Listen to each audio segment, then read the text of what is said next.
I had to do some Guerrieri. This is the author. That's the author's last name. I had to make sure that I was pronouncing it the right way. Hi, let's jump in. So today's book review, as you can tell by the title, is Between the Devil and the Deep Blue Sea. This book has just been published this year. It was released May 13th, and this was sent to me by the publisher. I got it a couple of weeks before its publishing, and so I finished it late May, early June, right around there, and I'm finally getting around to drafting the review. This book, we have a lot to discuss, so let's jump in. Let's jump in. You're gonna go down and get more wine. You'll do that and then disappear, become a ghost in our house. So Between the Devil and the Deep Blue Sea by Jessica Guerrieri is her debut novel. And this is a novel about a woman named Leah O'Connor. Leah or Leah? I'm gonna say Leah. So she is a wife and a mother. She's a wife and a mother to 3 children. She's married into the O'Connor family. That is a very close-knit family. But it is heavily centered around the matriarch, the mother-in-law, Christine. Christine is one of those mothers and grandmothers who she just seems to be born for motherhood. Her family is her life. And Leah in particular is struggling in this book with reconciling, can't speak, her freedom before family life and the constraints that she feels that motherhood has placed on her. In this novel, Leah has an increasing dependence on alcohol, which is really an addiction, and it's causing increased tensions with her family. And Guerrieri critiques this current mom wine culture that we see in society today, especially in the West, especially in the United States, and the impact that alcohol addiction has on the individual and those around them. So when this book was sent to me, or an email was sent to me asking me if I wanted to read this book, who reached out to me, she says, "Hey, I saw your review on Coco Meller's Blue Sisters," which Coco Meller's does write about addiction because Coco Meller's is now sober, and Guerrieri is actually 12 years sober, at this point, when it comes to alcohol addiction. And if you watch my Blue Sisters review, I didn't care for it. I think it needed a lot of editing. And so, but there are some similar themes here when it comes to alcohol addiction or substance abuse addiction, but this is a completely different book. But I'm just saying that's why this book was pitched to me, because of the similar theme here. So this novel is narrated in the first person from Leah's perspective, and she often refers to her life before she became a wife and a mother as her phantom self. That phrase, that term, is used very frequently throughout the novel. And Leah is an artist. But prior to family life, she is from Iowa, and she has spent time traveling in her van. And so she's living an almost maybe bohemian kind of lifestyle. She's traveling in her van. She's surfing. California lovers, you'll appreciate the vibes here. This is taking place in Northern California. And there are descriptions of surfing and the Pacific Ocean and that rugged coastline that you have on the west coast of the United States. And so she's much more free to her own whims at this point, or up to that point. However, she does feel constricted by her life as a family woman.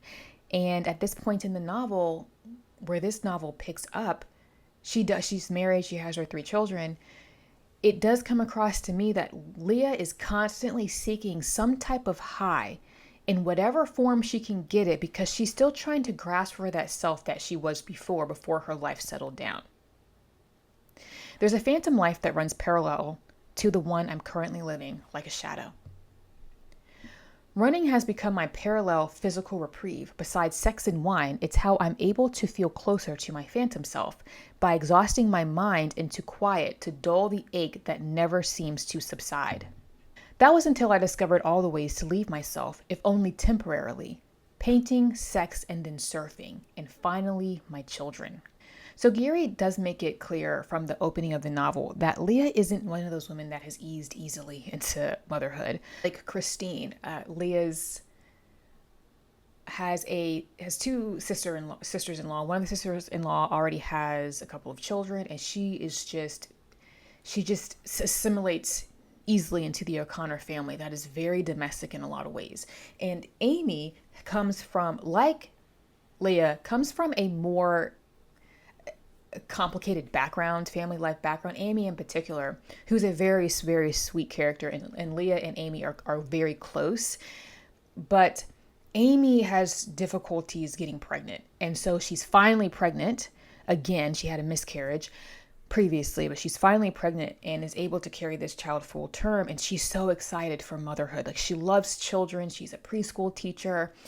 And so Amy doesn't always fit in with the O'Connor family either, because she didn't grow up with this very structured domestic life with a father and a mother, and they were married and all this other stuff, right? And the mother is very domestic and has devoted her life to her children. The O'Connor family, it was three boys, or it's three boys. And so Leah just struggles with it more than the other females in this story.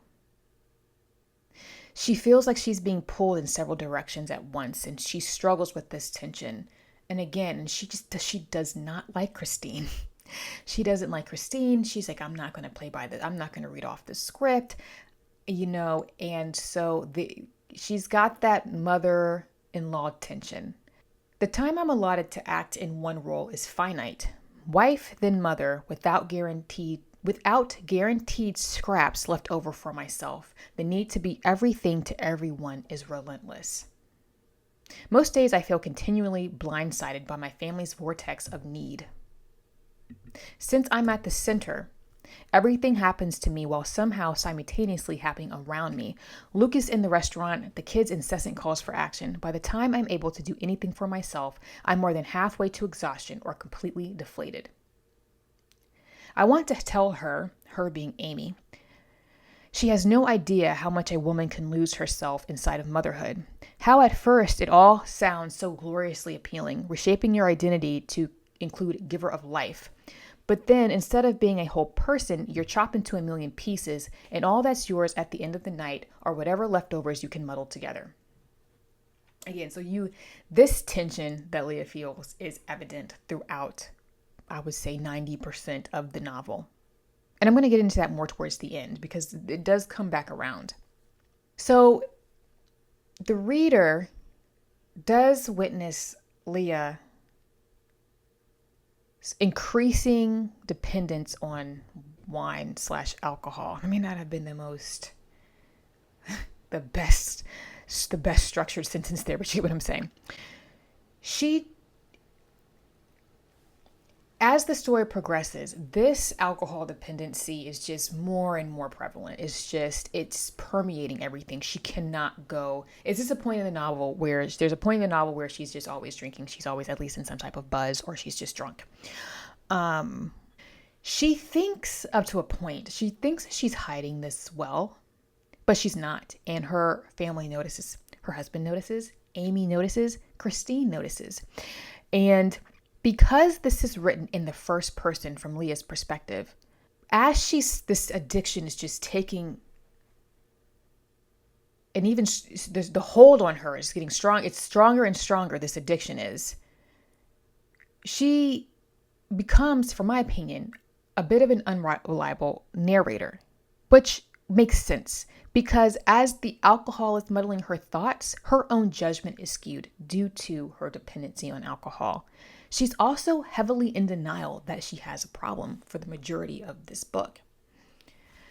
I took out the only thing I ever found to dull the noise when it all became too loud. I brought the bottle to my mouth and drank.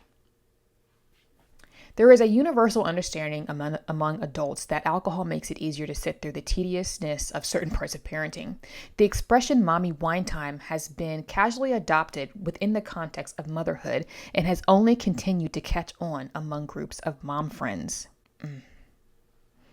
She's not wrong. How could she suggest taking away the one thing I need to fill the unfillable holes, the putty I can swipe across the surface of motherhood to briefly stop my feelings of complete inadequacy? I will promise to be good tomorrow, and that should appease her for a while. Maybe I'll actually consider stopping for a while this time, although I doubt it's really that serious.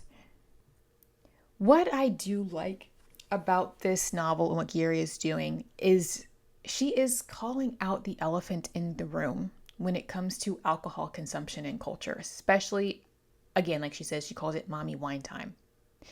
Why is it that many people think that you cannot have a good time without alcohol being involved? I do think there is a difference between drinking and drunkenness. Not everybody has the same relationship with alcohol, I'll put it that way. There are some people who can have a sip or a glass and they're done. But we do live in a culture, it's in our music, it's in our movies, it's just in culture where you're not having a good time unless you're wasted. And why is that? And then I remember I've heard people say, oh, you're not drinking? I mean, this could be to you, to me, to somebody else. And so like, oh no, I'm good. Well, how are you having fun? Why is alcohol associated with fun? You cannot have fun unless you're drinking alcohol or you're getting drunk. I saw, and then I'm going to get back in this because I just like that Guerrieri is addressing this. I saw a video, and this was supposed to be a funny reel on Instagram of these two young ladies. It was the middle of the day, and it seemed like maybe they had just come back from brunch or whatever. I've seen multiple videos like this. Even if they were faking or this was real, they're either acting or somebody had caught this on camera and they all agreed that let's post this because this is funny. They're so wasted or pretending to be so wasted that they're falling over in the bushes. One of these videos to me looked like they were actually that drunk because of the body movements. Like sometimes you just can't fake the body movements being that good. I mean, just completely uncoordinated. And just people in the comments, yeah, good time, da da da. And there would be a couple of comments like, why is this acceptable? Why are we okaying this? And then the comments under that would say, you're a killjoy, whatever, to stop being a prude, loosen up. They're just having fun. Why is that fun to be so drunk you can't even walk and you're falling over, or you can't even remember your actions the next day? Why is that acceptable? And if somebody speaks out about it, you're the problem. Just because you're like, I have a different opinion. I think this is sad. Like I was watching it, these two young ladies, and I'm like, this is kind of sad. You're falling over in the bushes in the middle of the day. I think it's just sad that when you say, I don't think I need that for a good time. People say, well, how do you have fun? Do you know what you can do to have fun? You can go on a hike. You can pick up a hobby. You can play a sport. You can go to the movies. You can travel. You can take a drive. You can go, you know what I mean? That's just me. I don't understand it. Anyway, all of that to say, I like that Guerrieri is addressing this, especially when it comes to alcohol in the household with children around. Children are way more perceptive than we give them credit for. We forget that we were children ourselves at one point and how much we actually picked up on, even if we didn't have the vocabulary to articulate it. A child at the time may not have the vocabulary to articulate what they're sensing, what they're seeing and witnessing, but they know how they feel and how it felt. Let's wrap this up. I will say, this is not a novel that leaves the reader frustrated with Leah the whole time. I admit, I was frustrated with Leah at times. I found her unlikable at times, but I believe, for my opinion, that this was intentional because she is in the throes of an active addiction for the majority of this book. And so she's making decisions. Her decisions are muddled. And the alcohol is influencing her behavior and her reasoning. And so she's not always going to be likable. But Leah does come around and begins to realize that there are things that she needs to adjust in her own behavior. She spends a majority of this book playing the victim, but she does have an awakening, if you will, and she realizes, wait a minute, I am the problem. And so the reader is left feeling hopeful, even though you know that Leah has an uphill battle when it comes to, coming out of this addiction. I was convinced that motherhood was the problem. I was wired wrong because somehow I was the only miserable woman in the role. I didn't realize it was the alcohol that was poisoning my perception of reality. That quote, immaculate. I've been selfish. Everything always about me and my needs. I've started to discover that motherhood is not a confined space, but a wide open one made for exploration. I really liked these quotes. I was talking with a friend. Hey, Charisse. Hey, girl. One of my bookish friends. We were talking before. I was reading this book, probably maybe halfway through it at this time, but I wasn't referencing this book at the time. She was like, both of us were saying how we struggle with how motherhood in a lot of 21st century novels these days written by women is portrayed as a burden. And not that motherhood, I'm not a mom yet, but is motherhood easy? No. I can imagine, is raising a child easy? No, right? Your life has to change because life has been brought into this world and you're now responsible for that life or those lives. And yes, your priorities are going to change. How you have to, right? I get it. I mean, I get it, but I don't get it. I'm not a mother yet, so I can only speak from observation. I actually worked with young children. I worked with youth for the first part of my career.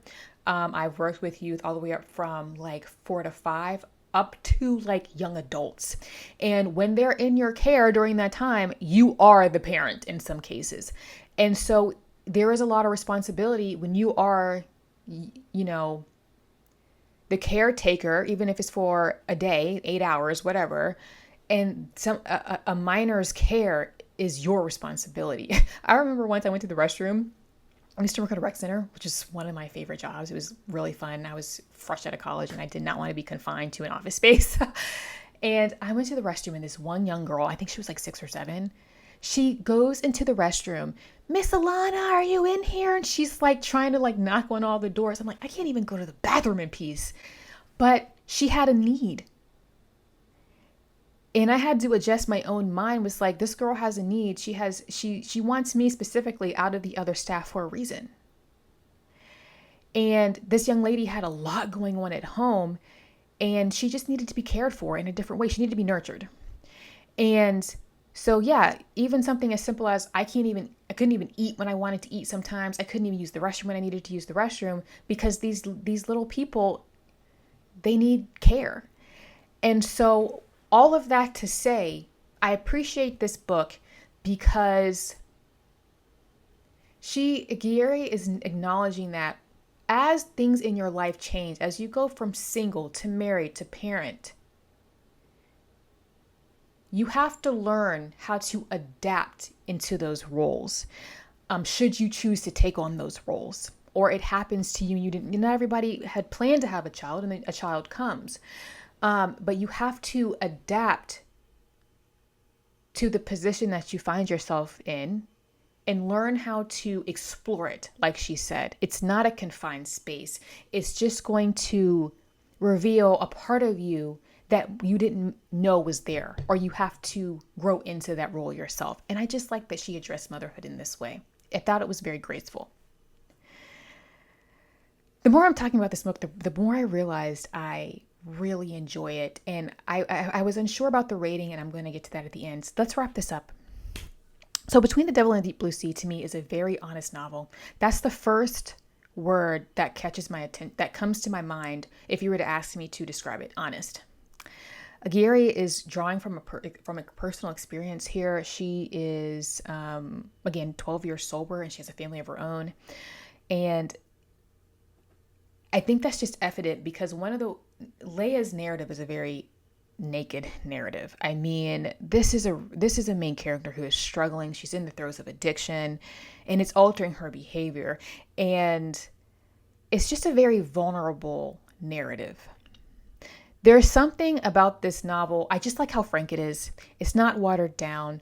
Leah's not likable at times. And there are times like she's grasping so hard for her past self, this phantom self, that she is forgetting what's right. She's overlooking like what's right in front of her. But again, she's also in these throes of addiction. And Leah will joke the patriarchy and this, that, and the third, because again, she's trying to go back to this old stuff where she was so free, right? And when she said something and went, oh, something, the patriarchy, her sister looks at her like, okay, Leah, like, you know what I mean? So I usually can't stand it when the word patriarchy is just thrown around. But again, even that was deliberate, because you can see how this other character is like, what are you talking about? Stop. What? But this is Amy, and Amy knows that Leah is lost. It's just not watered down, but again, it ends on a hopeful note. There's also a maturity in this novel, because you have this character, this main character, who again realizes she has to adapt to her changing roles, and in order to be able to appreciate, this life that she now has, she has to adjust. She is responsible for overcoming this addiction, because she's going to miss the blessings that she does have. And I just like that. I find like there are a lot of modern feminist literature that bashes motherhood. And I think that a lot of times those perspectives are selfish. Is motherhood for everybody? Is parenthood for everybody? No. But I think that just looking at it from a certain perspective is narrow-minded. Anyway, I really appreciated the vulnerability of this novel. And I was like, I didn't know if I was going to rate this a 3.5. It definitely more than a 3 for me. But this book has stuck with me. And I think, again, it's just the honesty of it. So as I'm going through my review and I'm just kind of raving about it, I'm going to give it a 4. I'm giving it a 4 out of 5. I just really appreciated it. That's it. This is a new novel. Are you interested in it? And I will say there are also some quotes in this book that I'm just like, man, she hit the nail over the head. So I don't know. I just appreciated it. So there we have it. New released May 13th of this year, just released. So is this something that you would be interested in reading? Do you find these themes interesting? And especially how this particular author has chosen to address alcohol addiction, the prevalence of wine culture in today's society, and she's calling it out. And also from what I've been able to tell you without spoiling too much, how this author has chosen to approach motherhood in a sea of books that aren't always the kindest when it comes to motherhood, right? So that's it.